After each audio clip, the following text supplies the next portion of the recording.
Hello, Jacki Tait here with Team 323 on Experience Flagstaff podcast, and today we are on location at Flagstaff Tea Company with the owner, Heather McCleester, and I'm so excited for you to meet Heather because she's one of just the sweetest people, and her tea shop is one of my favorite places in Flagstaff. So, Heather, thank you so much for joining me today. Thank you for having me. Yeah, so tell me a little bit about how did you get started with this fantastic tea company? Well, mainly I've been a chef for 10 years of my life, and I had gotten away from the culinary industry, and I just felt like I wasn't being creative anymore. So I saw this place come up for sale, and I was like, this is it. I've always been interested in natural healing. I've always drank, I don't drink water. I drink probably a quart of tea a day. Oh, wow. So, and I've just done that for as long as I can remember. Nobody taught me to do that. I just do that. Yeah. So, and I've always just really been into, using flavors in a new way, and also organic and locally sourced ingredients. So, it just all came together perfectly. That's so cool. I mean, that's kind of one of my favorite things about coming into your place is that it's just this little, I love the, even just kind of what we're looking at right now. It's just sitting in this little space, and it's just so quintessential Flagstaff. Right. So what was this space before? It was a tea shop, but it wasn't, the hours were very short. Oh, okay. And I feel like not a lot of people knew about it. I had no clue. Yeah. I had no clue until, actually, I think one of the best things that you do is you have a big sandwich board that you put out on the corner. Tell everybody what the address is where you're located. It's 123 South San Francisco Street, suite number 5. The best way to get to it, though, is just to know it's actually on Benton, right across from the climbing gym parking lot. Yeah, I think that's great. So if you're coming up San Francisco, because San Francisco and Beaver Street are one-way streets. So if you're coming up San Francisco, you make a left onto Benton. If you're coming down Beaver Street, you make a right onto Benton, and then you kind of have to go a little bit of a ways, but you're closer to San Francisco Street. Right. So definitely come in and check it out. So Heather, what are we drinking today? She made us this little concoction I'm so excited about. So this is moringa and ginger. Moringa is an Ayurvedic herb that supposedly cures 300 diseases. So I'm like, let's drink this every day. I love this. I think I'm gonna buy some to go. Yeah. Cures. It's got kind of a savory flavor, almost like chicken soup a little bit. Yeah, it's really good. Yeah, Love it. it's not. Yeah, it's Yay. Let's take a little sip. Yay. So now that when did you get started here? When did you open? It's been about 2 years now. I bought it in February 2 years ago, and then took a whole month to remodel.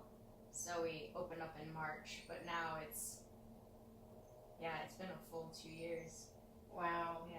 That's crazy. This has been kind of quite a bit of a ride, right? Because if I'm not mistaken, when you very first opened, you still were working another job in order to get this place started. So that had to be very hectic. Yes. I was general manager of a very busy salon over on the west side, and also trying to do this more on the weekends, Thursday through Sunday. Mm-hmm. So I was 7 days a week, probably 80 plus hours a week between both places. And I was like, this is not sustainable.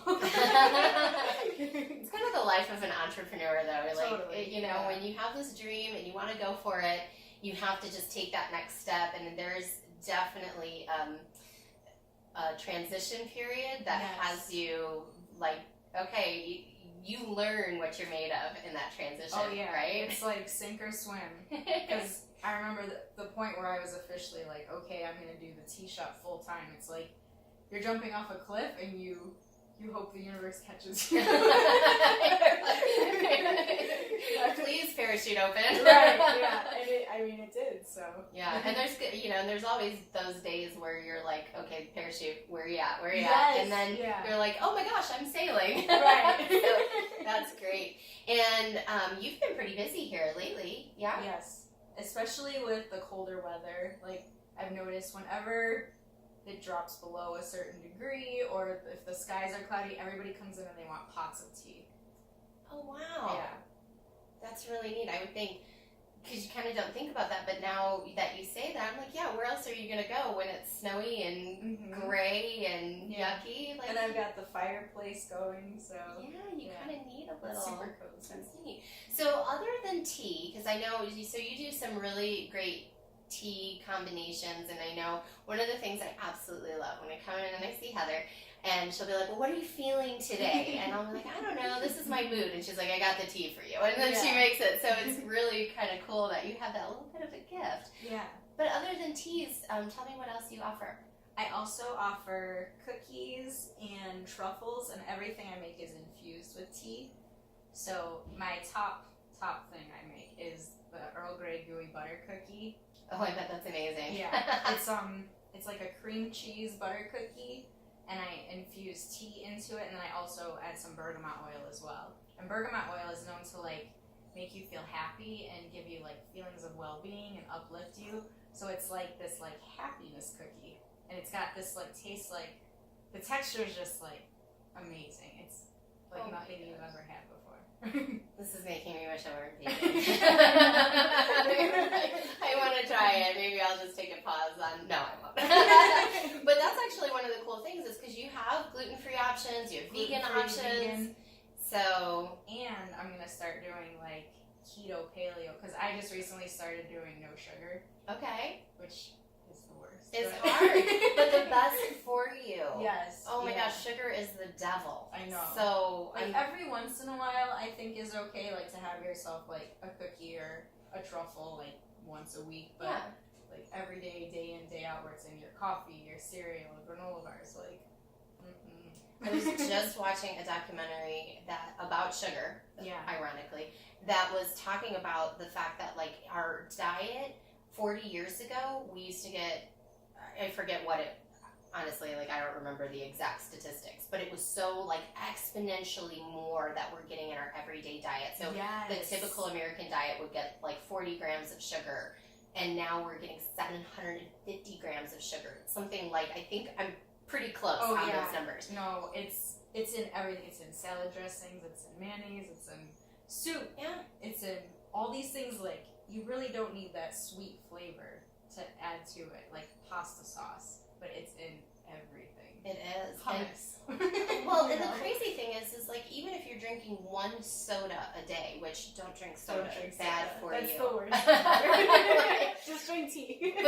Right? But if you're drinking soda, just that one soda is going to get you more grams of sugar. Like, there's like 65 grams of sugar in a soda, whereas our typical American diet was only getting like 40-ish grams 40 years ago. And so, like, you're already exceeding that entire thing. So, anyway, it's no wonder why there's so many health things. So totally got off of that. But so you're going to be offering some options with no sugar. Right. Because I feel like I want something here also that I can eat. You know?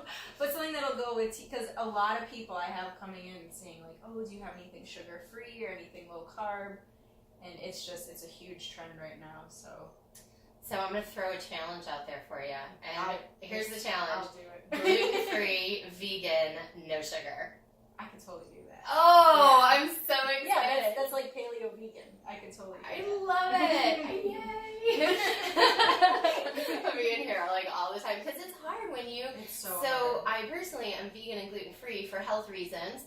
And it's really hard to find treats that are, you know, that fit all of that. I'm like, yeah, I know. It's a lot of fun going out to eat with me. But, you know, like, but it's really hard. So I always know, like, where are my little hot spots that I can jump into and know that I can get something that's safe for me to eat. So, well, actually, the yoga studio, Yoga Revolution, like a half block south. Yeah. I make cookies for them, and they have to be vegan and gluten-free. Oh, so really? They always like, if I don't have something here, it's always at the yoga studio. Okay, now I know. Yeah. I know. I'm so excited about that. Yeah. That's awesome. So, Heather, you have some exciting changes coming into your business because you've been in business now for 2 years. You're starting to see momentum, but you have some changes coming. Tell us a little bit about that. So I'm going to be changing the name. I'm going to be making something that's going to be just more universal. So I'm going to be changing it to Potion, Tea, and Bakery. And we're going to be lightening it up in here because there's a lot of like really dark colors. It's almost like a cozy cave when you come in, but there's going to be a lot more greenery, a lot more just life. It's going to look very lively in here. I think that's But it'll neat. still be cozy. And now, one of the reasons you were telling me that you're looking to have a more universal name other than the Flagstaff Tea Company is because you're also selling online, right? Mm-hmm. Definitely. Yep. So, if people want to find you online, where would they go? Right now. Yeah, right now it's flagstafftea.com. Okay. But eventually it'll become something with potion in the name. Perfect. All right, so Heather, tell us a little bit about how long have you been in Flagstaff? Give us your Flagstaff story. I've been in Flagstaff about, I want to say 9 or 10 years now, and it's my favorite place to live. Like out of everywhere I've lived mostly like on the East Coast, like Cleveland and Pittsburgh. I lived in Phoenix for a little bit, but Flagstaff has just been my most favorite place ever. And what drew you up here? Rock climbing. Oh my gosh! And now you have a shop right across from a rock climbing Right. place. That's a little kismet, isn't I it? know, it's perfect. And like the weather's amazing. It's like a very like healthy, fit, athletic town, and all the people are just amazing and wonderful. It's my favorite place. Yeah, I have to say, Flagstaff, the people in Flagstaff is the thing that gets me up in the morning. Yeah. Like, I love it here. I love our outdoors. I love the air. I love all of that stuff. Mhm. But, It's a community. Yeah, it's such a great community and just a very live and let live. Yes, You know? And that's what I love. Like, my daughter, we got her a bumper sticker that she had in her car for a long time. But when we saw it, we were like, oh my gosh, this is the perfect bumper sticker. It says Flagstaff, really big, and then underneath it says, be nice or leave. And I'm like, that's so us. That is so true. So I'm like, don't come in here with your negative energy. Yeah, right? I mean, literally, if you're just nice and you're just good to people, Mhm. like, it doesn't matter what side of the fence you sit on like any issues, topics, whatever. Right, If you're just right. nice and respectful of others, like Mhm. we welcome you with open arms. And Yeah, that's definitely. so true about Flagstaff. So that's neat that's kind of what drew you up here and Yeah. what you fell in love with. So I'm going to ask you a couple of questions that are totally off topic and random. Okay. So just kind of to get to know you. I'm cool with it. Okay. So what's your favorite book? It's called Be Here Now. It's by Ram Dass. I read it when I turned 21. So that's like kind of like I feel like a very formative stage of your life. It's Yeah. like early 20s. And it's about this guy and he like has a very corporate lifestyle. He's living and it was written in like the 60s or the 70s. And he basically goes on this huge spiritual journey, goes to India, takes a ton of psychedelics, which not for me, but It really made the book probably interesting. Yeah, and like he just changed so much from like who he was, and he became like this amazing spiritual guru, and he just had all these insights and basically became enlightened. And it's just such an amazing book. I wish I had it here because when you look at it, there's this thick piece in the middle, and it's all this brown paper. And when you open it up, it's all these pictures and artwork. Oh wow! And it's like sandwiched in between like the words and the writing and like his actual story. Oh, that's neat. But it's the coolest book ever. Okay, so we'll post a link to where you can get that book on Amazon, on the wherever you're watching this, like it's there. If you're listening to the podcast, then make sure you go on to experienceflagstaff.com and look for our episode with the Flagstaff Tea Company, because that's what we are right now. And so make sure you look for that, and then in the show notes we'll have a link to that, and as well as where you can find Heather. All right, so now I'm going to put you on the spot. Big time, right? Cool. Everybody hates this question, but I'm going to ask it anyway. Mhm. What's your favorite restaurant in Flagstaff? La Santissima. Oh. I love. Right around the corner? Yeah. And Okay. it's such a struggle for me because it's literally like one door down. So I'm always like, what did you do to earn this today? Because if not, I would be there all the time because it's literally like I could walk there in 2 seconds. I love it. What kind of food do they have? It's they've got amazing street tacos. They've got these huge, I can't remember, I think they're called tortas. Okay. And it's like a huge fried dough with tons of cheese, and they just have like amazing combinations. Everything's like so flavorful and unique. And it's not like the traditional Mexican fare where it's like these gray lumpy beans, and you know, it's like super inventive, super creative, and it just feels really authentic. I love it. Yeah, that's it. It's in my restaurant. So that's awesome. All right. So favorite book, favorite restaurant, favorite thing to do in Flagstaff when you're not working. Cool. I knew that was. I was like, I don't even. Where do you go? My favorite place outside is Pre-Straw. It's this bouldering area, like a little bit down Lake Mary Road, and they've got all these like limestone roofs, and Flagstaff is very unique for having that. Like that's something that you really don't find anywhere else, where you're basically climbing like here's the roof, and there's limestone pockets up in the roof, and you're climbing like this. Oh my So you're climbing like upside down, like Spider-Man. Yeah. But yeah, Flagstaff is like a world-class destination for climbing. I didn't even know that. Yeah. That's why I feel so like lucky to live here too, because I come from Cleveland where everything is flat. You're like, you have to go indoors to rock climb if you're in Cleveland, but here you have a lot of great options. That's crazy. I didn't know that. You know what is so neat that, you know, in doing this Experience Flagstaff podcast, I'm meeting people such as yourself and talking about things that, like, I didn't even know. I didn't even know, yeah. I had no idea. I mean, obviously I know all about hiking and biking and skiing and all those fun outdoor things. I didn't know rock climbing was so prolific. Huge. Yeah. And everyone here is crazy strong. Like, it's really, like, I'm not. Everyone here but me. Yeah. Like, it's intimidating because I feel like coming from Ohio, like, everyone is, like, rock climbing isn't really a thing, and, like, if you do it, you're kind of weird, but it takes a while to get strong. Here, everybody climbs. Everyone's super strong. Like, it's just a normal thing. Wow. So I love that it's, like, it's so ubiquitous, you know? That is so neat. Yeah. All right, so we talked about kind of your hobbies, your books. Oh, and my other question, what's your favorite app on your phone? Instagram.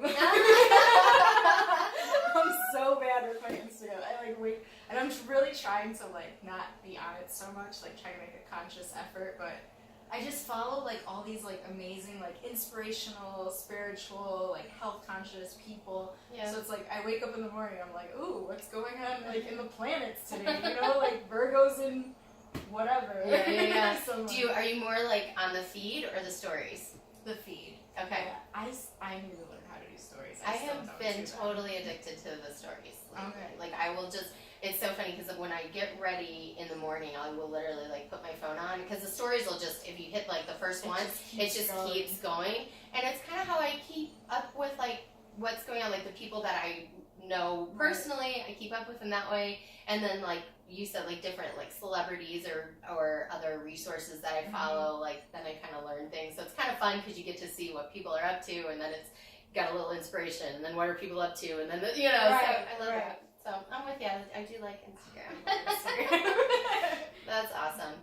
So with your location, we have already talked about that. We've already talked about your name change.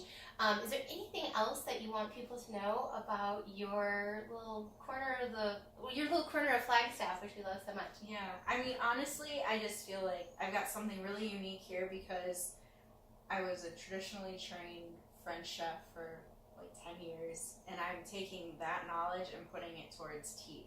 That's not anything that I know anybody else is doing. Yeah, it's definitely unique. I mean, and that's why this is like just the cozy atmosphere, the quintessential Flagstaff, like the, you know, it feels like a piece of history, you know? I know, yeah. And then just coming in and seeing your smiling face, and you're always so welcoming, and you've always had these great ideas and great, wonderful teas that you can get tea, you know, to go as well, like, what am I trying to say? Like the leaves. Oh yeah, I sell everything loose leaf. There's maybe 2 that I don't make, but I make all of my own blends, like from the ground up. So all my chais, I blend myself, which most places don't. Yeah, exactly. That must be why I like So even if like it's slow in here, I'm back there still working. Yeah, that is awesome. I'm constantly making something. So your hours of operation, you're open. Tell us when we can come see you. Every day except for Tuesdays. Okay. And it's 10 a.m. to 6 p.m. 10 to 6. Okay, so you have to come see Heather from 10 to 6 any day of the week except Tuesday. And make sure if you guys come in because you heard on the podcast or you saw the video for Experience Flagstaff, if I could talk, let Heather know that's how you found out about her. And then we'll keep up with you, Heather, when you make that official change to Potions. Definitely. Potions Tea and Bakery, right? Yeah, Potion Tea and Bakery. Potion Tea and Bakery. Okay, yeah. So that's exciting. So we'll keep up with you on that one, and we'll make sure we do a little update once you have made all of that official. But in the meantime, make sure you come and see Heather at Flagstaff Tea Company, located at 123 South San Francisco. Suite number 5. So it's kind of just around the corner. It's not right on San Francisco, it's just around the corner. So with that, we will say thank you so much for joining us, and so excited to tell everybody about my favorite little tea spot in Flagstaff. So thanks for joining us today.